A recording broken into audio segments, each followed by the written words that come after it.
Hey there, welcome back to another video. This time, it is a review of the 2020 film Birds of Prey, the fantabulous emancipation of Harley Quinn, or just known as Harley Quinn Birds of Prey, or really what it should have just been called Birds of Prey or just Harley Quinn the movie, because the title was confusing, overlong, and why the hell did Warner Brothers or anybody involved with this think that was a good idea for marketing? Yeah, it's called Birds of Prey, the fantabulous emancipation of Harley Quinn. Like, for fuck's sake, like, just make it simple. Keep it simple. This isn't one of those movies. It's not like fucking Stanley Kubrick or some shit. And even Stanley Kubrick's films don't have crazy long titles like that. Anyway, this is a film that I was looking forward to because I legitimately like the trailers. I love the look, the style, the flair of the film. I really enjoyed Margot Robbie's performance as Harley Quinn in Suicide Squad. She was one of the few bright spots for me personally from that film. And I was looking forward to seeing her play the character again and play around in this particular world. And after seeing it, I wasn't really that disappointed with it. I liked it. I didn't love the film, but I did like the film, and I thought it was above average. I felt it could have been great. It could have been really good, but there were some things story wise that I felt held it back from getting there. But as it is, I thought it was entertaining. I thought it was well made. I thought it had its fair share of genuinely spectacular sequences. It was one of those movies that I didn't feel it shoehorned or shoved the feminist message down your throat, even though this film is getting absolutely slammed by critics with a giant hammer for being super feminist or whatever and being woke or whatever, but I didn't really see it that way. I to me, this is not even remotely close to something like Captain Marvel, which shoved that message down your throat so much that you can't even breathe. So I don't really feel that it's in the same type of realm as that. Um, and honestly, I think it's a little bit underrated already because I've seen a lot of just really scathing reviews of the film. And on one hand, I get it. It's a narrative mess because there's so many plot threads that are thrown in here and are jumping around like they're on acid or fucking crack, just going boom, boom, boom, boom like a fucking pinball machine. But despite that, there are some things here that still legitimately really work and work very well. I actually like this the most out of all of the DC Cinematic Universe films that I've seen to date. If you disagree, and I know a lot of people do, that's fine. I have no problem with that. I think that's a great thing because that means that this is still an interesting place. This is still a place where different opinions continue to make things interesting. So the film was directed by Cathy Yan, and I'm not super familiar with her other work, but she definitely knows her way around a camera. In particular, when it comes to shooting color, when it comes to shooting sequences that are relying upon style to really accentuate them, I think she's really a master at that. I already think she's a genuinely promising director in that regard. Some of the action sequences could have been shot a little bit better because they seemed like they were shot a little bit in quicksand or slow motion. But other ones I thought did a good job. I understand some of the criticisms, but I thought for the most part the action was well shot. The sequence in the police station, the finale in the fun house, it seems a little wonky, and the reason why is because the camera is spinning around at the same time as this trying to think of the right word for it. It's some kind of carnival game or carnival ride where things are spinning around like a top. So this thing is slowly spinning around, and there are all these fighters and stuntmen and actors on top of this thing fighting each other. So the camera is kind of going around like this. So it's a very weird sequence and a weird shot, but it's like that, and the choreography is like that because everything is going around in a circle. So I actually liked that because it was unique. There are a lot of stuff in this that's just really unique. Just a simple way a sandwich, a breakfast sandwich, is shot as it falls out of Harley Quinn's hands to the asphalt is so well shot in some just unique ways. I definitely do feel the direction in this film is easily one of the biggest and most standout things when it comes to this particular film. Now, I'm ahead of myself already. Because that's really the weakest element of this film is definitely the script by Christina Hodson. I really feel she should have had another writer or someone else come in because the script is a bit too incoherent for my personal tastes. And despite its incoherence, I still like the film. I still find it to be entertaining, and I still thought it was an above average movie, but a lot of that was for the aesthetic, it was for the style, it was for the direction, it was for Margot Robbie, it was for some of the other actors, it was for the tone of the film, it was for some of the humor, the action sequences, not all of them, but a fair number of them. That's why I personally felt it was an above average comic book spectacle for me is because of those particular elements. But when it comes to the story, definitely needed some work. It's really thin. A lot of this is hinged on just a heist, and it's not really and it already happened, so they just keep going back and forward with things. It's just a diamond heist. And I know there's something deeper behind the diamond heist. The diamond actually has some plan, some secret map or something, just some fortune or so on and so forth. But it just seemed rather, I don't know if generic is the right word, but it might be.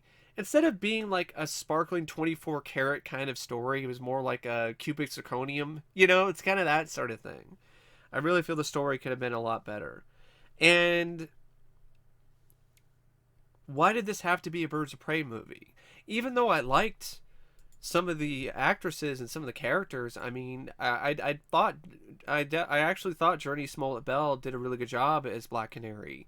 I liked Mary Elizabeth Winstead as the Huntress.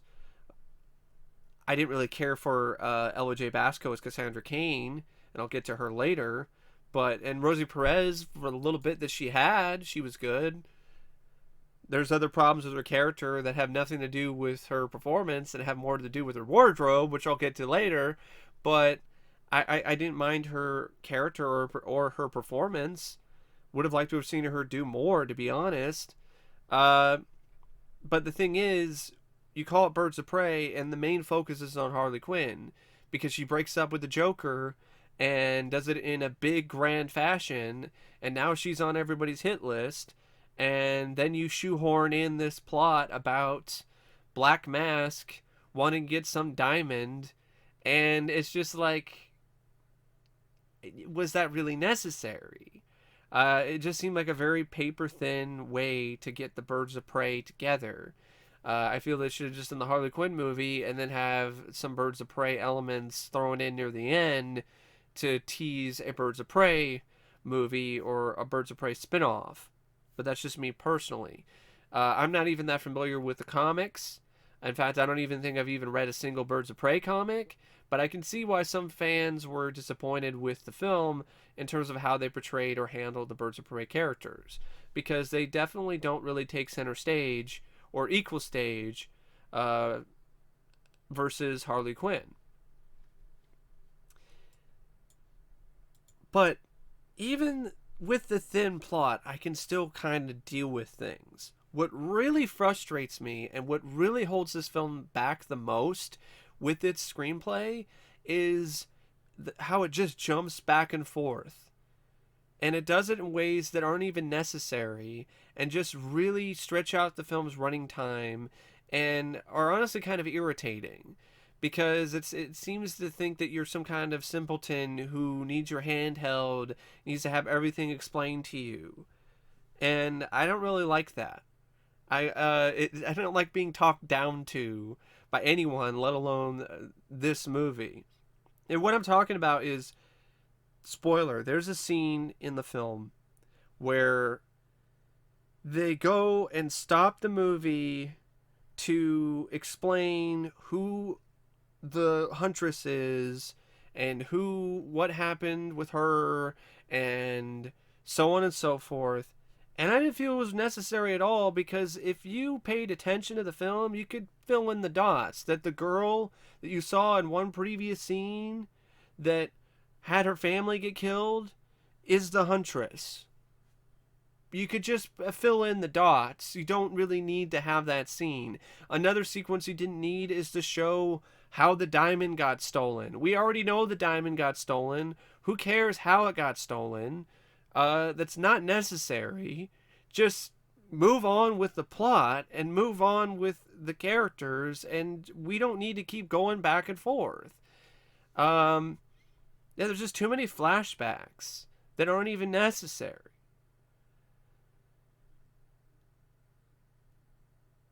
And I also felt the ending, the final battle or confrontation with Harley Quinn and Black Mask was not handled well either. It's really, I mean, the build up to it is great. The stuff in the fun house, the sequence where she's rollerblading and going after him in his car and does a lot of acrobatic stunts, and that's honestly a really fun sequence, and there's some really great stunt work in that, and I really like that scene. But then it leads to them crashing somewhere, and Black Mask has the girl Cassandra Cain, and he's insulting Harley Quinn. He's calling her a fool, and Cassandra Cain gets the last blow. She doesn't necessarily get the last blow. Harley Quinn still kicks Black Mask, but still, she's the one that essentially delivers a killing blow because she pulls the pin from the grenade, and then Harley Quinn kicks him off the pier.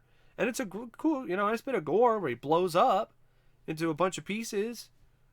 But I just feel that wasn't handled very well because I don't like the character of Cassandra Cain, at least not in this film. And the way that she's portrayed in this movie is some annoying, unlikable pickpocket who doesn't really have any traits that are particularly enjoyable about her character. It's not a character that you actually learn to like or love for any reason whatsoever, at least for me personally. And I am somewhat familiar with Cassandra Cain because she would go on to become Batgirl. And the character in this is way different than the character in the comics. It's like not even remotely close. They might as well just call her something else. Why the hell is she called Cassandra Cain? She's nothing like the character. And I definitely don't buy her becoming Batgirl later if that's what they're going to try to do. But that's just my thoughts on that. But yeah, she's the one that pulls the pin, outsmarts the bad guy. And I'm like, why? She's a fucking kid. There's no reason why she should be the one figuring all this out and doing the final killing blow. Harley Quinn kicking him off a pier doesn't really change the fact that she essentially got her ass saved by a 12-year-old tween pickpocket. Maybe she's not 12 years old, but you get what I mean. She's at least a tween. And you missed a great opportunity because the film actually points out that Harley Quinn has a PhD. She's actually smarter than she looks. You could have had the whole scene where you could actually just have a fight scene with them. Have them fight each other. It looks like Black Mask is going to get the upper hand, and they kind of start that out. They kind of get in a little bit of a fight, and it looks like Black Mask is going to get the upper hand, and he says, "You're a fool." And then she flips him off with the middle finger with the grenade pin around it, and then just smiles and laughs at him as he just blows up. She was like, "I got a PhD, motherfucker." And then the guy in Black Mask explodes. I would have rather seen that ending.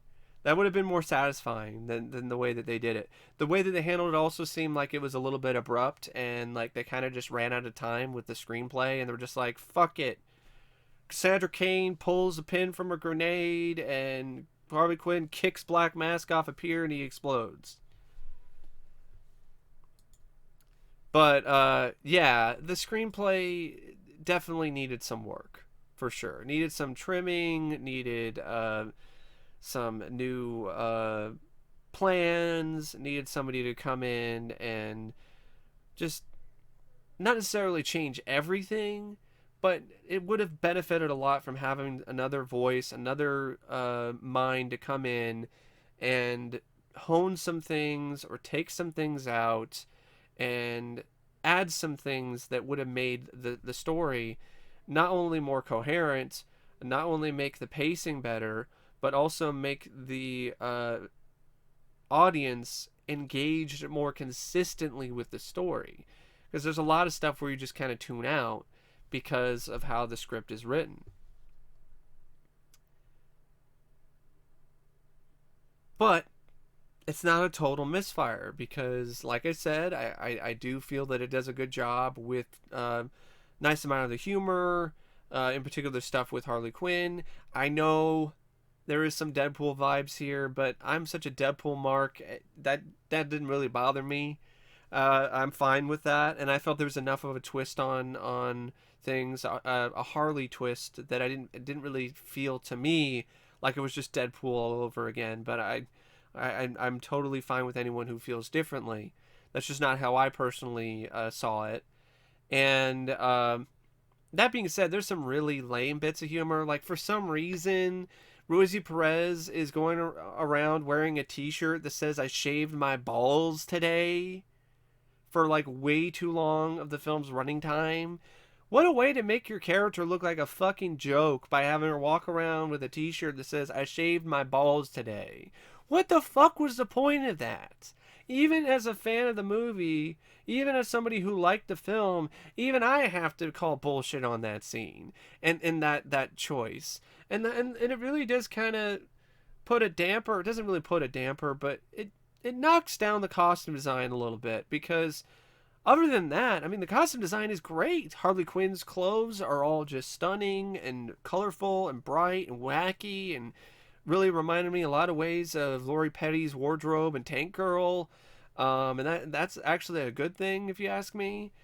The other costume design was nice. The Huntress and Black Canary, Black Mask.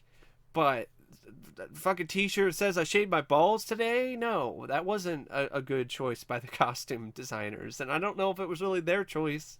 I don't know what the choice was. Who made that choice? Whoever made that choice should have been reprimanded strongly or fired. Because we got Rosie fucking Perez here, who's an established actress who has been in a lot of films and has a genuinely solid reputation, and she's going around walking around in a fucking t-shirt that says, "I shaved my balls today." I don't get that.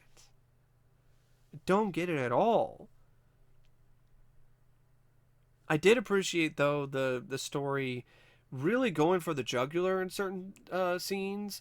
Like, for instance, there's a sequence with Black Mask that really establishes that he's someone that you should not fuck with, where he's just cutting people's faces off. I thought that was handled well. And although Ewan McGregor didn't really seem to have a whole lot to do, despite the fact that he's the main villain, he did the best that he could, and he did it with gusto. But definitely the strongest parts of this script are scenes with Harley Quinn, some of the humor, and other stuff with Mary Elizabeth Winstead's character, the Huntress, which Which honestly, I would have liked to. I would actually like to see a spin-off or maybe like TV series or something with the Huntress. Uh, but that's just me personally. Now, now that I've talked about the script, oh, one more thing I want to mention about the script is there's some nice little meta callbacks to Suicide Squad, because they mention the costume that Harley Quinn wore in Suicide Squad in one scene. They also have a little bit of a reference to Batman animated series, with the bustier that Harley wore in that. So that was kind of the bulletproof vest that Montoya decided to wear in the film. I also would have. Well, I'm actually not would have. I sorry. I also noticed the traditional Batman animated series Harley Quinn design in the animated credits, which were fun. So anyway, now we get to the cast, and Margot Robbie once again is charismatic, entertaining as hell as Harley Quinn. I like her portrayal. Yes, it's not exactly the same as the portrayal in Batman animated series, but I think it still works quite well. And I for an anti-hero or anti-heroine, I thought she was a good lead. I liked the depth and the different dynamics they delivered with this character in terms of her development and in terms of showing her as more than just a one-dimensional sex pot character. The Huntress, I felt that Mary Elizabeth Winstead did a good job playing the role. I didn't feel that her humor was really that good. It was kind of cringy, but I think that was kind of the point. But I feel they could have really just handled it a little bit different, just made her just more of a deadpan kind of character instead of this kind of cringe lord at times. Um, but she was definitely capable when it comes to the action bits and having a presence about her. Definitely thought she did a better job here than in something like the Thing prequel.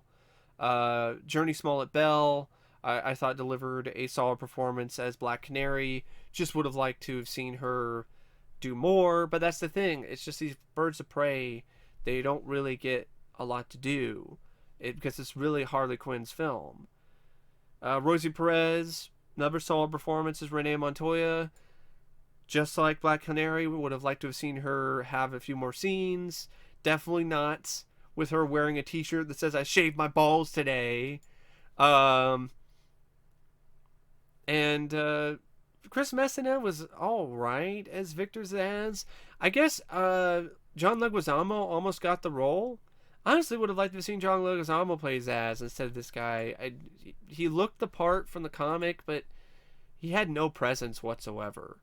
And Zsasz is supposed to be like the main henchman of Ewan McGregor's character Black Mask, and it was nothing. Might as well just been air. Jay Basco as Cassandra Cain. I hated this performance and I hated this character. She's another reason why this film isn't anything other than above average for me. It's because I don't like this character at all. The film doesn't do a good job making her endearing or likable or personable in any way whatsoever. Her character development is almost non-existent. You're kind of insinuating that she kind of has a rough family life. Boo-hoo. Okay, whatever.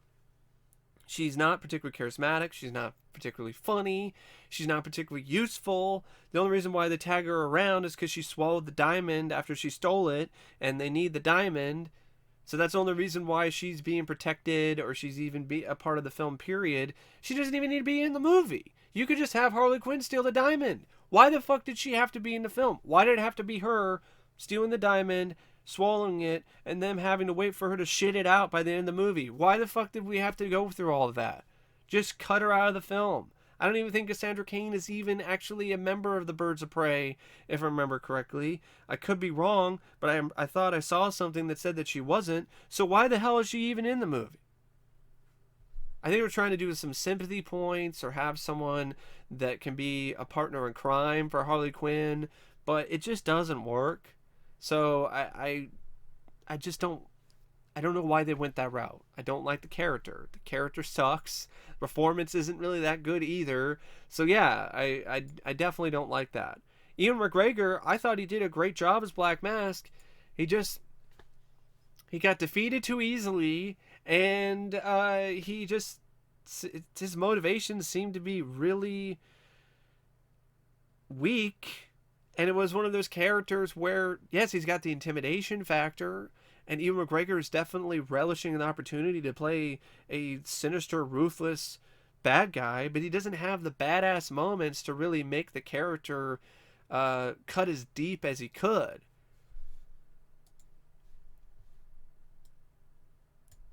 Now we get to other elements of the film. The score by Daniel Pemberton. I don't even remember the score. It's another element of the film that isn't particularly that amazing or noteworthy.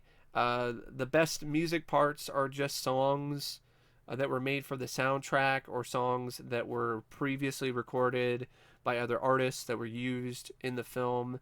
I definitely want to mention the art direction and the costume. I already mentioned the costume design, but the art direction and the production design definitely deserves a mention because it's genuinely spectacular and stunning. I really love the look of this film and the look of the sets, and I really felt that they knocked it out of the park in that regard when it comes to the aesthetics of the movie.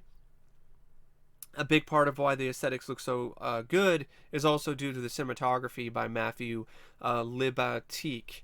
I thought it was just some really gorgeous cinematography throughout the film, and it was just a joy to watch, just to see this master just work with his canvas.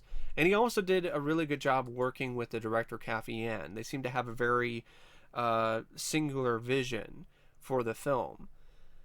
It has a running time of 109 minutes, and there are some moments where it kind of the pacing suffers because of the jumping back and forth with the narrative and the stuff with Cassandra Cain, but I wasn't really that bored by it.